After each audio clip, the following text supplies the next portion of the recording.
Happy New Year, 2022, everybody. You know what that means. It's another episode of the Evolve Wellness Experience. I have an amazing guest, a good buddy of mine coming on today because in 2022, obviously everybody's setting goals for the new year. Bad news is 80% of you are going to quit or not succeed at those goals within 6 weeks. So opportune time here as we're coming in week 2, January. We're going to get some good tips here today from my main man, Dean Devries. And hopefully that's going to motivate you to push through it, propel forward, and accomplish all the goals that you set for yourself in 2022. So I hope you really get a lot out of this one.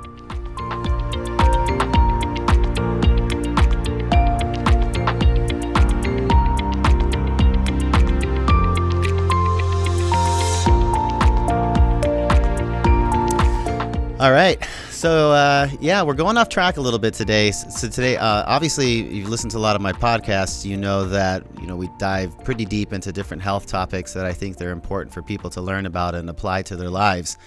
And so when I thought about what I wanted to get going with in our first podcast of 2022 was a major elephant in the room, which is goal setting. And no matter what type of things you're trying to accomplish with your health going forward this year, I always say it's the most important thing foundationally that you have to set is the goals. What are the goals that you're going to try to achieve for this year? And obviously everybody likes to set goals for the new year, but apparently according to statistics, about 80% of us kind of lose speed a little bit by midway February, and then we kind of revert back into our old habits.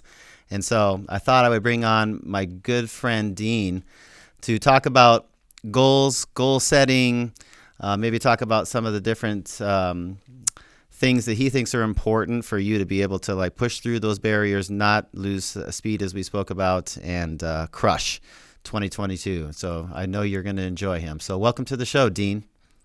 Thanks, man. I really appreciate it. It's an honor to be here. And just to double click on what you just said. Yeah, unfortunately, a lot of people end up abandoning their intentions as they move into, as we get further into a new year. For some reason, the new year, it just happens to be the thing that people use as the clean slate, January 1st, it's the clean slate where, I can really create whatever I want. And what's interesting is that everybody across the world kind of celebrates the new year at different times. And what I really love about the meaning that a lot of people put on January 1st is that we can actually choose whether it's January 1st or February 1st or, June 15th, the middle of the year. It doesn't matter what time it is, because we as humans have the ability to choose when we have a clean slate. And it's really just the model of the world that we hold and the meaning that we assign to the time that we're in. So I think a lot of people resonate with January 1st being the clean slate. So we'll roll with that. Do you know why that is? Does that have any history behind that? Or is it just we figured it's new year, new me, I don't know. Yeah, I think it's it's kind of like a birthday, where it's I'm going into my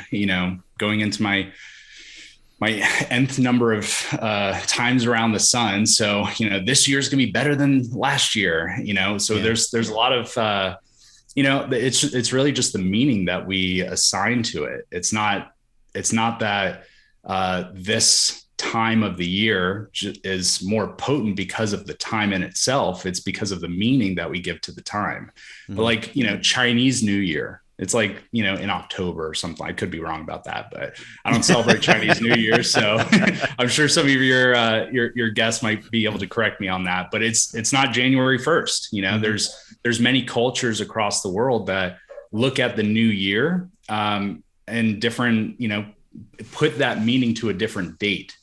And so, January 1st is the new year for, many people, at least in kind of the bubble that we're in. Yeah. And what's special about that is not so much the time of the year, but rather the meaning that we give to it. Mm-hmm. Understood. Yeah, no, that's really, really important stuff. So how do you, so when it comes to goal setting and stuff like that, what are your thoughts on, why is it people get through about 6 weeks and whether that may be January 1st or like you said, any other different time of the year, like what's the main struggle as far as people's headspace, and why they have good aspirations and they have good intentions and they lay it all out, and maybe they write them down, they go through the process, but then inevitably they fail. Yeah. I think there's probably several factors, but the one thing that comes up for me when I think about that is, anything we do without intention will end up sucking the life out of us. And I also look at like January 1st as a time where people are really intentional with what they want to create in the new year. Mm-hmm. And that intention tends to fade as we just get busy, as we get into, life, oftentimes when we go about, and January 19th, I just Googled this as you were talking in the intro. January 19th is actually called Quitter's Day. And it's on average the day that people quit their New Year's resolutions or fall off the wagon, so to speak, on kind of like the new routines or the new beliefs that they want to hold and the new goals that they're after. So I gave people way too much credit. They weren't even making it to the middle of February. They're like making it to the third week of January. Totally. Yeah. And, what's beautiful about, and I would assume that your audience is probably not the statistic, is not the normal. If you're listening to this right now, chances are you're probably more committed to your goals and your vision than most people on the planet. And, the other thing that comes up for me when I think about why people quit, it's because we're always moving towards the things that we think about and talk about most. And when it's January 1st, we're thinking about and talking about our goals and what we want 2022 to look like. And, all the experiences that we want to have and why this time of the year is so special. And as we get busy and life just happens, we start to, on average, most people tend to lose that level of intention and that level of connectedness to their goals and stop talking about it and thinking about it. And instead they're talking about and thinking about what they were thinking about and talking about most of last year. Right. And that's why it's very difficult for people to change, is because the patterns that we're all in, the rituals that we have, like the practices that we have to, keep us committed to our goals. If they're stronger on January 1st than today or January 19th or, whatever day of the year, then you're probably going to be more able to achieve your goals just on that day if you're thinking about it and talking about it more. And so I think the key is to think about it, talk about it, every single day, not just January 1st. We've all heard that study. I think it was done by Harvard Business School, or it might have been a Harvard study. But the study, it was like 100-year study, and don't quote me on this, but I'll kind of share the essence of it. But they followed two groups of people, and one group are people that had goals but didn't write them down. The other group of people had goals and they wrote them down every single day, and they tracked these people for decades. And fast forward to, 40 or 50 years later, the people that wrote down their goals every single day compared to the people that still had goals, but they didn't write them down. The difference and I think the measurement was their net worth, which is kind of how people define success, and that's a whole other rabbit hole of what success really even means. But, most of the time when we think about success, we think about financial abundance. We think about, being able to live life with freedom and have financial freedom. And oftentimes that means, having more money. And so even though that's not necessarily the only factor of, success, and again, that's a whole other conversation. But if we just look at that one metric, the people that wrote down their goals every single day had 10 times the net worth than people that still had goals but didn't write them down. Wow. And that study, the way I look at that is the people that wrote them down were connecting to their goals every single day. right? They were writing them down. They were thinking about it. They were talking about it, even if it was just journaling it. But just whatever we focus on will magnify. Yeah. Right. So if we focus on our goals every single day, then we're just naturally going to move towards them a lot faster and a lot more in a lot more aligned of a way than if we weren't. Yeah.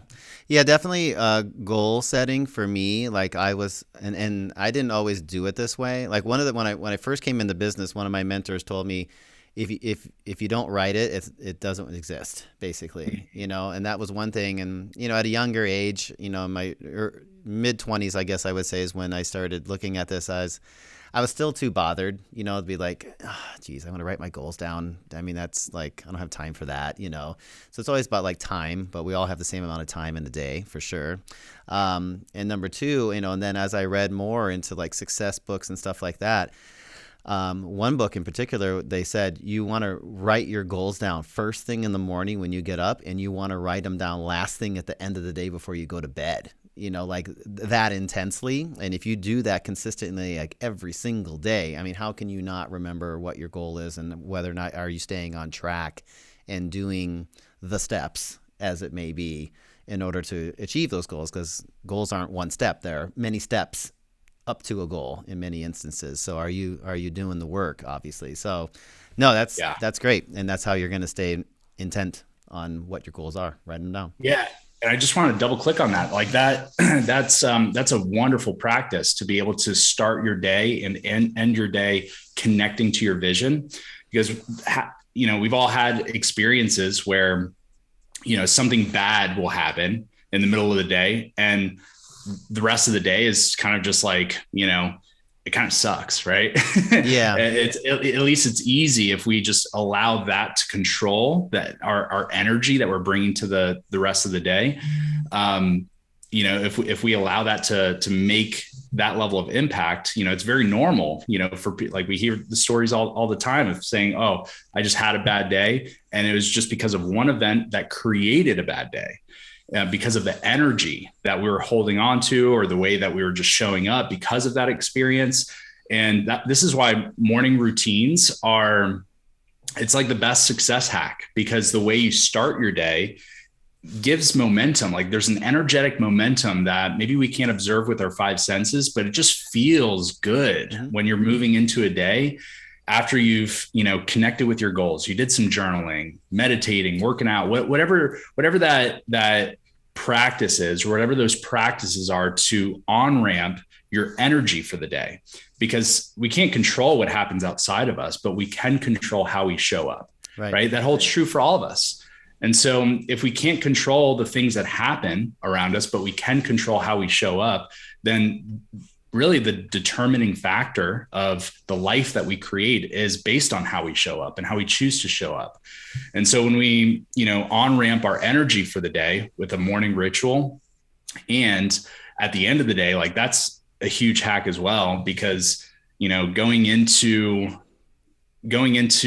sleep, like that's where your subconscious is impacted most, because it's hard to tap into the subconscious when you're busy, right? When you're using like that prefrontal cortex, the part of your brain where you're just processing all of your experiences. And the conscious mind is really the logic that we apply to what we experience in the world. But our subconscious mind is actually what controls all of our behavior. So our subconscious mind will actually inform how we show up in the world. And our conscious mind will try to make sense of it. We'll try to create a story around it, or try to create logic out of it. And, I've definitely set goals and set intentions that, I'm like, hey, this is what I'm committed to doing. And then a month later, I'm like, man, I fell off the bandwagon. And it's almost like it didn't really hit me until I've been so far off of it that it's like, why didn't I just do what I said I was going to do? Right. Mm-hmm. And it's because my subconscious mind wasn't in alignment. Yeah, my subconscious mind was exactly. And, the subconscious mind you can't impact the subconscious mind when you're busy, when you're doing things, right? the correct method of access to the subconscious mind is when you're fully present or asleep. And so that's why, having a nighttime ritual where you're connecting to your goals before bedtime, like I know that this is, it's pretty normal for, to watch like a movie before bed and then dream about the movie, right? Or have an experience during the day and have a dream about it. And, dreams are really a manifestation of the subconscious mind. And so if we're talking about and thinking about and connecting to our goals and our vision, and I do want to talk about the difference between goals and vision. When we're connecting to that before bed, it's seeping into our subconscious mind, which ultimately will create more alignment with the things that we consciously really want in our lives. Great, man. That's huge stuff right there. So yeah, tell me then, you've sparked my curiosity. Vision versus goals. Yeah. What do you mean by the difference between those two things? Yeah. So, this is a lot of the work that I do with, I've got a few businesses, but basically, I'm in the people development, industry, right? I'm all about tapping into human potential. And so what I love to do is just helping people tune in, tap in to really who they are and what's possible for them. And the way to get started on the journey of really tapping into your fullest potential is what we're talking about, to have goals and to really have a vision, which is informed by, some sense of purpose. A lot of times people will get hung up on like, well, what if I don't know what my purpose is? And it's okay to not know your purpose, and like this like grandiose, like, purpose of why I came to this earth and the, total fulfillment and manifestation of my soul's journey. It doesn't have to be to that level, at least right away. Right. So it's okay to not know your purpose, but I think all of us deep down inside, we at least understand the essence of our purpose. Maybe like it's a piece of the puzzle that ultimately through life, we're going to continue to develop that picture of the puzzle. And so it's okay to not know your purpose, but it's not okay to not always be in constant pursuit of your purpose. And the way that I look at goals versus vision, goals are basically like the numbers on a spreadsheet, right? Yeah. How much income I want to make, how many new relationships I want to build, what my height or what my weight needs to look like, or body fat percentage, or money in my bank account, or, there's the goals, which, are the numbers on a spreadsheet. But then there's the vision, like what is the vision that you're really after? And if it's okay with you, Bill, I'd love to go through an exercise that I, bring a lot of my clients through that, really help clarify the vision. And some of these, some of these questions can be deep and sometimes could be maybe even confronting, but it'll make you really like look inward. You want to ask me about these to clarify? Yeah, I mean, we could definitely do that. And we'll go kind of through the exercise and whatever, comes up for you. I'd love to hear that. And we can jam out about it. Yeah, man. Let's do it. My patient's going to be like, holy cow. Yeah. And I think it'll be a really exciting conversation because I, just in knowing you so well, I understand the essence of your vision. So I'm really excited to just kind of, tune into that a little bit more and see what's possible and, what gets created from this conversation. Okay. But, just to clarify, the goals are the numbers on the spreadsheet, but the vision can't fit onto a spreadsheet, right? The vision is like, what am I here to do? What is the experience and the emotions and the quality of the experience that I want to create in my life that'll make me feel totally alive? Yeah. Right. And I believe that when we're feeling a sense of aliveness, that's when we're most tuned in and tapped into our potential, when we're really feeling alive. Sometimes we get into situations where, whether it's a job or whether it's a relationship or whether it's a certain circumstance where it's like, man, I worked hard to get here, but this doesn't feel alive to me. This maybe it's something that I was after because of who I thought I should be for somebody else or for the world or what society told me or what my parents told me. And Yep. so everybody has a unique vision of what will make you really tick, what will make you feel totally alive. So the where I want to start off with this conversation is sharing with you this concept that I call the impossible moment. And the impossible moment is basically a moment as you connect to your entire future, from now until the very last day on this planet. And your impossible moment exists somewhere, between now and then. And so it could be years down the road, and I call it the impossible moment because it's really an exercise that when you envision an experience that lives far into the future, but feels impossible to the version of you right now. Yeah. But if you were to experience that moment, it would make you feel totally alive, right? It would be like the fullest expression of your soul, the fullest expression of your gifts and your superpowers and your talents. And it would be a moment that's like, wow, I feel really proud to, knowing that I experienced this or made this level of impact so that, on my very last day, I can be proud of the world that I'm passing on to the next generation. I can be proud that I really did leave the world better than I found it. Yeah. And so I'll share my impossible moment. My impossible moment is, far into the future. It feels impossible to the version of me right now, which is important, right? You don't want something that feels possible because you're not thinking big enough. And so the vision for me is being in front of 100,000 people on stage DJing and putting on a transformational experience, maybe doing like some breath work, doing some things that just like really activate the body, but also have this like unleashing of human potential. And there's like some skills and some strategies that I would have to learn that I'm not aware of right now, and really how to help people tune into that in a way that is scalable, where I could do that in front of 100,000 people. And there's something that I just love about like music. Even as a kid, I was always the person that was in control of the music at a party. I was like the vibe control, right? And so, DJing for me is really an expression of what I just love. I love bringing people together and supporting people to kind of raise that frequency, raise the potential of what's there. And so my impossible moment is that, and there's a few other components to that impossible moment, but that's the essence of it. I'll share it a little bit deeper there. The other part to this vision that I have, and it all started with that first piece. The second piece of the vision only kind of came to me, just like the best ideas are the ones that come to us.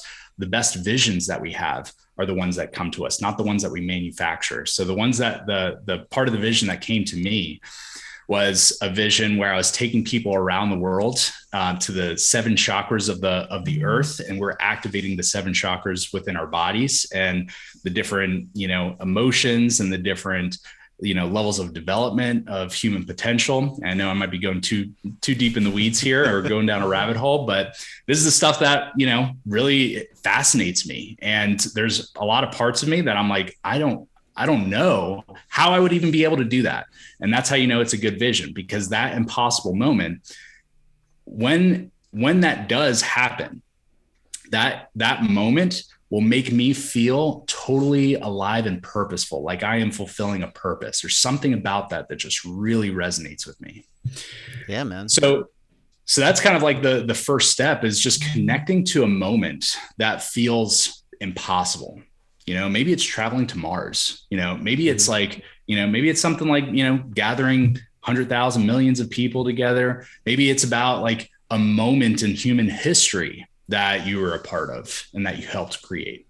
Right. So it could be all of these different things. But the first key is really connecting to a moment that feels impossible, but should you experience that moment, it would make you feel totally alive and purposeful. Wow. That's powerful stuff right there, for sure. Mm-hmm. So we start there. And once we get clarity on that, and, and I invite your listeners to, to just take some time, like pause this episode and grab out a journal and just start writing down, like, what could my impossible moment be? And don't be in a rush to like solidify an impossible moment just to achieve the goal of getting this exercise done, right? The idea is to connect with this over and over and over again. And as you connect with it more, your impossible moment will continue to crystallize. But the most important part of having an impossible moment, which is essentially a vision, it's different. Again, it's different than a goal, right? Which is the numbers on the spreadsheet. Yeah. I can't fit that vision and what I envision that to be like onto a spreadsheet, right? It's more of a feeling thing. And it's more of a thing that when I close my eyes and just like imagine being there, I can't communicate that in human words, right? Or language that I write down in a journal, right? It's more experiential. And so that's why there's a difference between vision and goals. And we'll get to goals here in a second, but the first part is really solidifying what that vision is. And the most important part of having a vision is actually not even to realize the vision. Mm-hmm. If you realize the vision, great, but that's actually not even the highest purpose of having the impossible moment or having a vision. The highest purpose of that vision is who that vision inspires you to be right now. Because when I look at that vision, and as we connect to that impossible moment, there might be a lot of questions about like, how could I do that? How do I even set that up? And that's actually the wrong question. Mm-hmm. The right question is, who would I have to be in order to have created that moment? Yeah. Right. What are the qualities? What are the ways that I would have to look at the world? What are the ways I would have to look at myself? What's the level of confidence that I would have to have myself? Mm-hmm. What are the superpowers I would have to develop? Right. What would be the way that I would have to interact with other humans in order to be that influential, to gather 100,000 people to be able to trust me throughout this experience? How trustable is that version of me? Yeah. Right. What level of integrity does that person have? And so as we connect to the values of the version that exists in that impossible moment, that can now be an inspiration for what to step into next. And so I think the goal is actually the last thing, the thing that has to happen before you really connect to what's possible in 2022 is deciding who you're inspired to be because of the bigger vision, that might not even be able to fit into 2022. What's the vision for your life? When you walk into a room, what do people feel? What's the experience that people have of you? When you order a coffee from the barista, like what's their experience of you without you having to say anything? Mm-hmm. I often hear, I guess along the same lines, they say, you write your eulogy in many instances, and they say, when the day comes that somebody speaks at your funeral and they give your eulogy, what do they say about you? Like, and then from there, that would obviously be, the ultimate vision that you created and accomplished. And obviously as the purpose, what steps along that from where you are now to where that eulogy is given, like what type of person do you basically have to become and be in order for that eulogy to be given in that manner? So different ways to go about doing it, but I like your explanation of it because it gives like more of a systematic and a well thought out like approach to it. Mm-hmm. Yeah.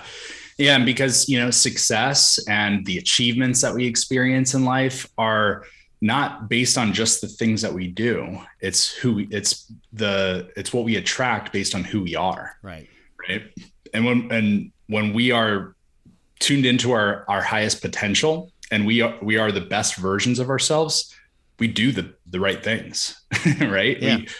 We can achieve, so many things are possible for that version of us. Mm-hmm. And so, that's why I think that, when it comes to goals and right now starting a new year, it's actually more important to connect to who you need to be this year versus what you need to do.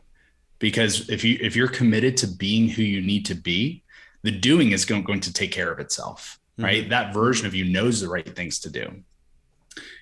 So So that's kind of like, the next step is just getting clear on who is that person? What does that version of me look like in that impossible moment? And how can I just take the next step right now to step into more of those values, those belief systems, that way of, showing love to people and ourselves, whatever the qualities or attributes or talents or skills, whatever we get inspired by in that vision is the most important thing right now. Mm-hmm.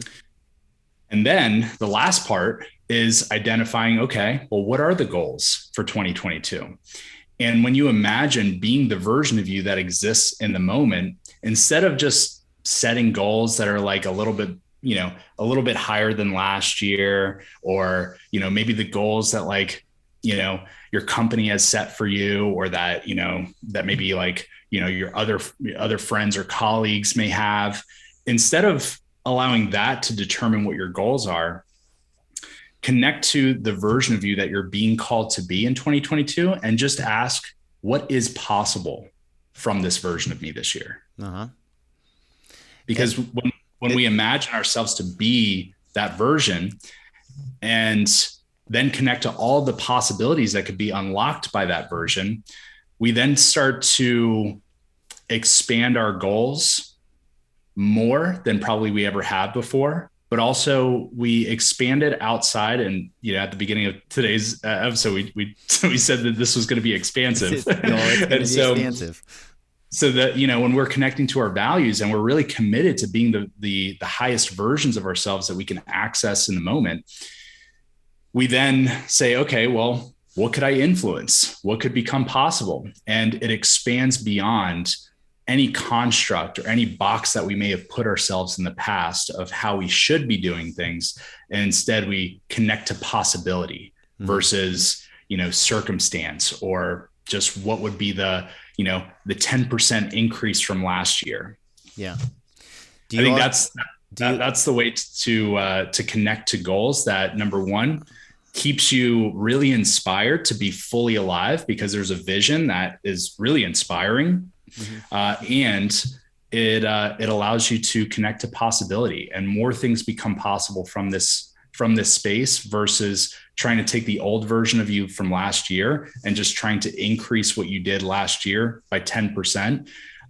If you're the same version of you that existed last year, you're essentially going to experience the same essence and the same level of life this year than you did last year. Yeah. Do you think, obviously, all those things are amazing.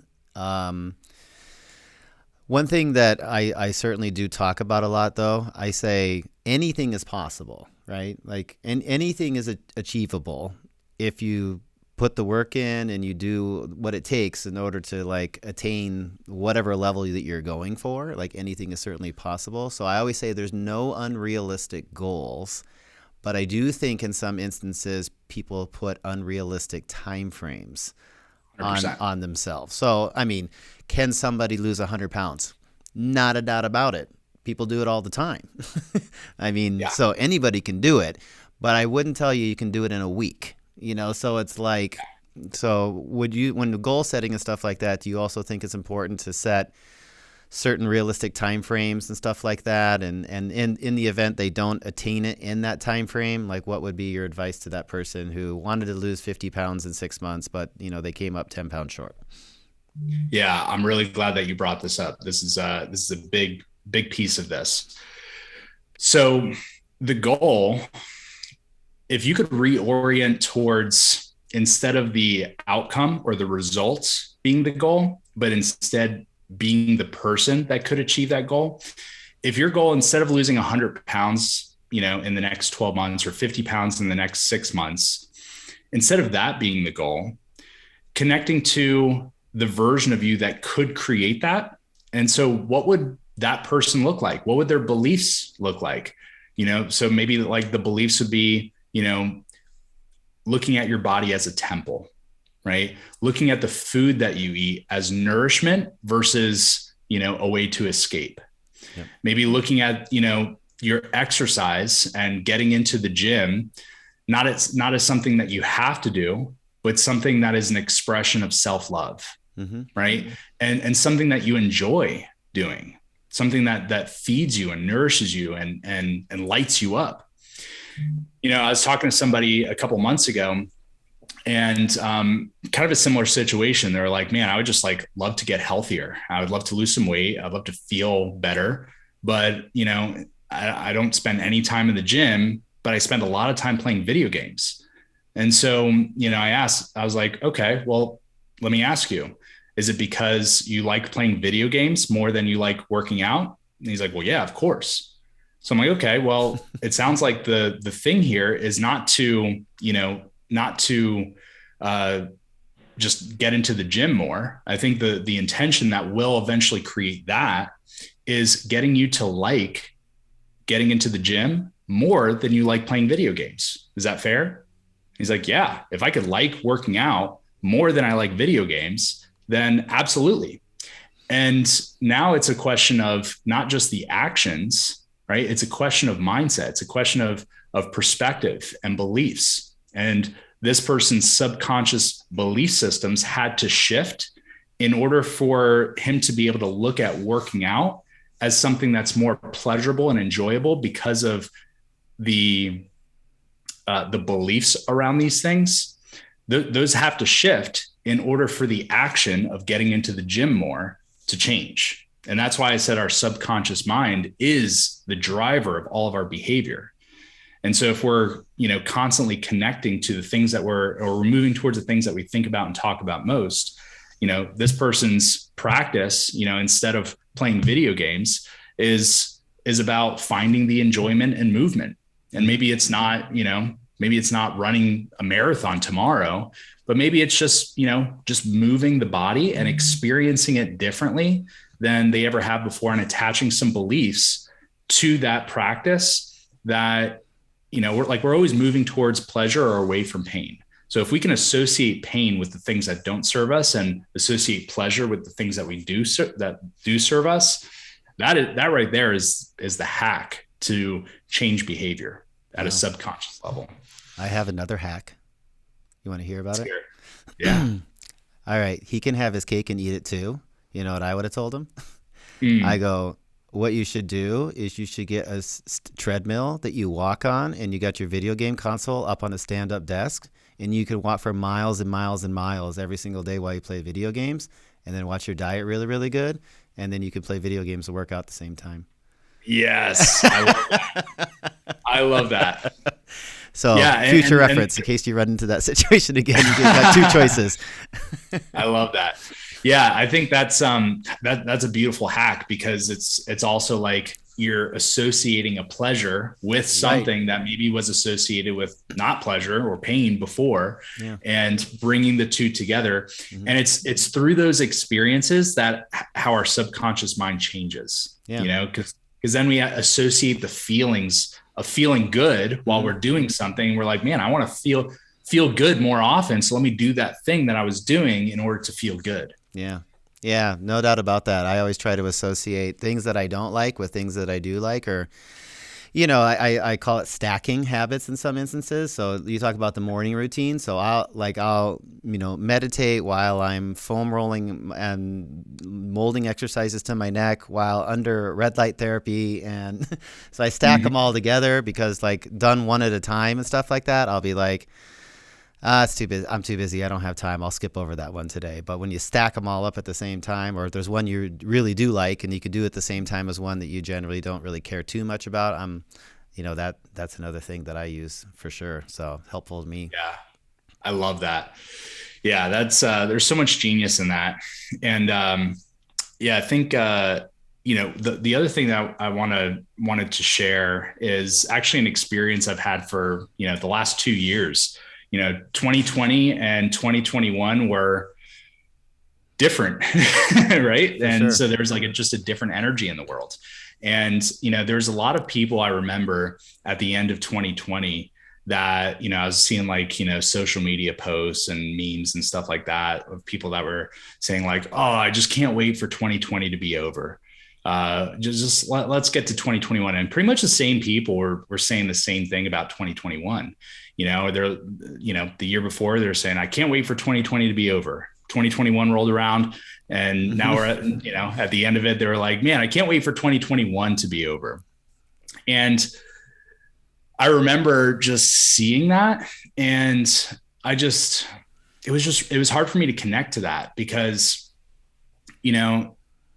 I think that if we're waiting for something to happen outside of us, like there's things that happen that catalyze change in our world. But again, the highest potential for change is actually within us and how we decide to show up. Yeah. And so, this idea of just waiting for 2021 to happen or 2021 to close out in 2022, as if there's like this magical pill that all of a sudden we're all going to awaken to our potential and things will just magically be better. And that's just simply not true. Yeah, no doubt. I believe that we just create what it is that we want. And that's kind of going back to how we opened up this conversation, that January 1st is really just it's a construct. It's a meaning that we've assigned to this time. And since we give that this time meaning, then, we tend to be more intentional. And, I look at this as really just an expression of what's possible as humans. As humans, I believe like we have so much potential that, that like we are, like that quote of, our greatest fear isn't that we're not enough. Our greatest fear is that we're powerful beyond measure. And I really believe that. I believe that we are powerful beyond measure. We are, made in the image of our creator. Therefore, we are creators. We create our experience. We create the things around us. We create, the life experience that we want to have. Yeah. And so I think they say, if things don't happen to you, they happen because of you. Yes. Mm-hmm. Yeah. And I even take that a step further and say, things happen not to you, but because of you, but also things happen through you. Mm-hmm. And people can only, things can only happen through you when you're really tuned into your vision, when you're being in alignment with the version of you that exists in that vision. That's when things can really come through you, because it's coming through the more authentic version of yourself. And I think it's natural for people to be in their highest potential as long as they're in the right environment. And we create our environment as well. Right. The right environment isn't handed to us. We've got to create that. Mm-hmm. Part of our environment is, how do we wake up in the morning? How do we, end the day? That's all a function of our environment. When we have a journal next to our bed to remind us to write down our goals, that is a way that we are creating our environment to support us to be in the highest versions of ourselves. Yeah.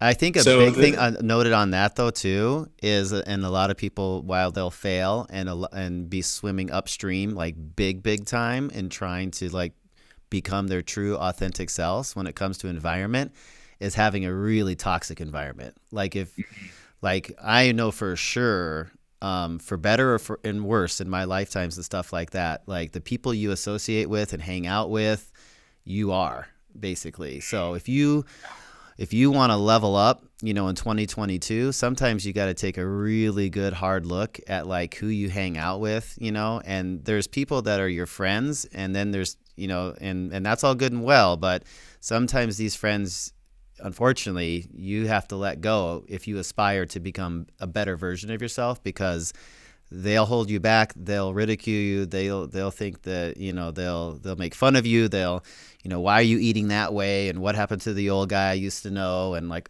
so sometimes you really got to part ways, unfortunately.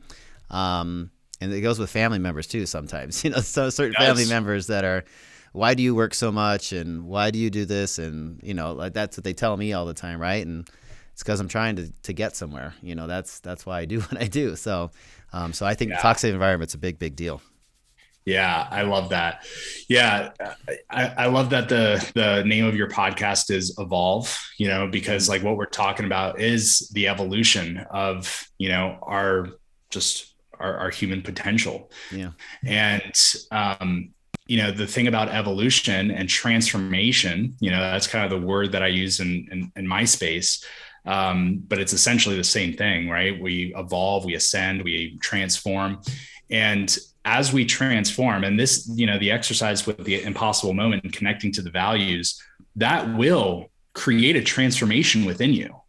And when you are created, when you are transformed, then you start to transform the things around you.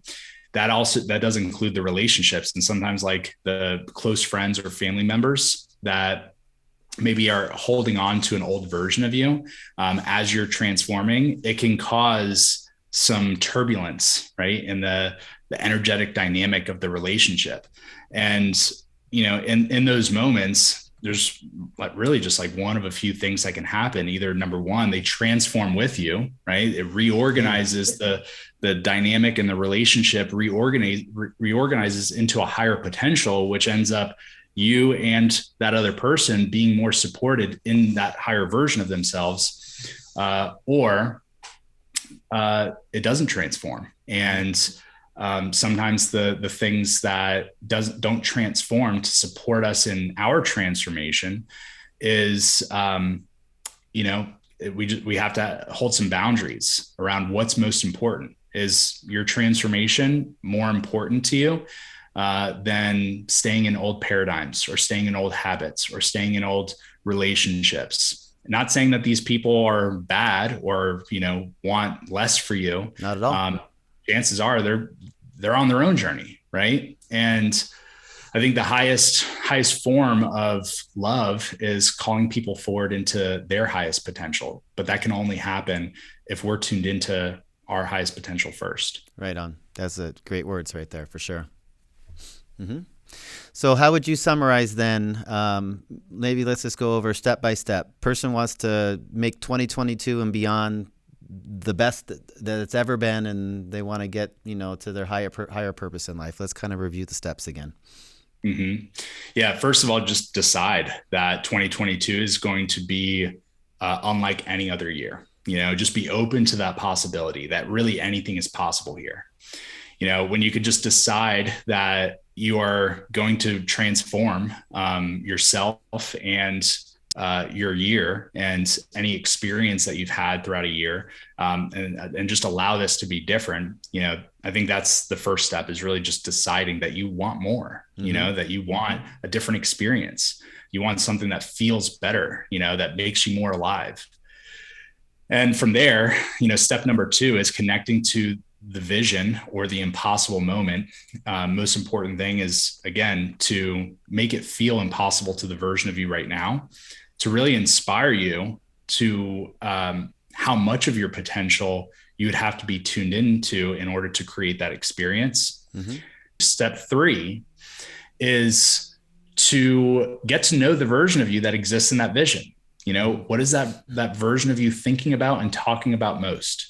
How is that version of you looking at the world, looking at themselves? What are their practices? What are their values? What are their belief systems? What ideas do they hold? And once you're clear on who that version is, then, step 3 is really embodying that version of you. What would it look like to step into those values, those belief systems, those practices, and just decide to be that version first, so that step 4 can happen, which is the realization of your goals for this year. And as you connect to the goals, the question that I think is just really important is, from this version of me, if I commit to being this version of me for 365 days throughout 2022, what can become possible? Yeah. And allowing that to really fuel your inspiration versus just having like a marginal increase from last year, or having things slightly better from last year. Just allow it to be a blank canvas where you can really just manifest possibility from this place of being inspired to be the version of you that exists in that vision. Massive, man. That's so cool. And if you just take it down to an example, weight loss, like we spoke about, like, a person that's fit and healthy, like what do they do? What do they eat? All those different things. And if you can really just embody that, like that is the type of person you are. You're not the person that got overweight. You are the type of person, and what you do and say and how you think and everything you embody is that of a fit, lean person. And if you do that, if that's just who you are, and the vision obviously is so far down the road, but you just continue. So maybe you don't lose 50 pounds in 6 months or a year, but you eventually lose 50 pounds. If you just keep at it, it might take you 2 years. Who knows? But if that's just who you are, and that's what's going to make you feel great at the end of the line and fulfill your purpose in life for whatever that vision is, right? Then, yeah, you're always going to accomplish every single goal you set and make massive, massive changes in your life. Well, and that's the key to long lasting change too. Right. Like lots of people that lose 50 pounds end up gaining it right back. Right. It's because, they did something maybe based on just like, their willpower, or they struggled their way through it. Mm-hmm. But even if you don't achieve the goal of 50 pounds in 6 months, maybe it's 40 pounds in 6 months, but you did it in a way that is totally sustainable, where now it's just a part of you versus something that you did. That's setting up for a whole new level of possibility. Amazing, man. Well, I think everybody, it goes without saying, has learned a ton today. It really inspires me, obviously, for the goals that I've already set up in my cell phone here in my notes section, as I do every single year, that I'm going to become the person that needs to be to achieve those goals. So I certainly appreciate your time, your wisdom. You're a great friend. I value our friendship for sure, and I know that you've made me a better person. There's no doubt about that. So I thank you for that. For those listening, how do people connect with you or, find out more about you and stuff like that? Where can they do that? Yeah. And thank you, brother, for those sentiments. I received that. Mm-hmm. And that's very meaningful. I love you, and you're amazing. And the feeling is mutual. Mm-hmm. It's really an honor to impact your audience and be here, and I'm just humbled at the opportunity to be able to serve at this capacity. So this is also, by the way, an expression of, a step into my impossible moment. So I really appreciate you just holding this space for me to be able to be in practice with stepping into this version of myself. So how to connect with me is probably Instagram, Kaizen Dean, KAIZEN DEAN. That is my Instagram handle. So Connect with me on Instagram. Mm-hmm. You can kind of follow the different things I'm up to and parts of my journey, and reach out. And I'd love to connect with anybody that feels called or guided to. Sounds good, man. Well, again, appreciate your time. We will definitely circle back around on another podcast down the road, because I know you have a lot more knowledge and wisdom and things to share with our audience that are going to be applicable to them health, achieving and evolving into the people that they certainly want to be. So, my friend, Happy New Year, and I look forward to speaking and seeing you soon. It's an honor. Happy New Year, brother. All right, man. Bye-bye. All right. Well, I hope you got a lot out of that today. I'm sure you did. This is going to be the foundation for everybody going forward from here to achieve all the goals that you set for 2022 and beyond, like we said. And if you really enjoyed the podcast, what I certainly would appreciate is if you can go either on Spotify or YouTube or the iTunes and rate us, leave a review. That's how people find out more about the podcast and the things that we have to share. Share it with people that you love and care about, especially this episode, because it's certainly things that can change people's lives for the better. So look forward to speaking with you and seeing you guys on the next podcast, and enjoy the rest of your day.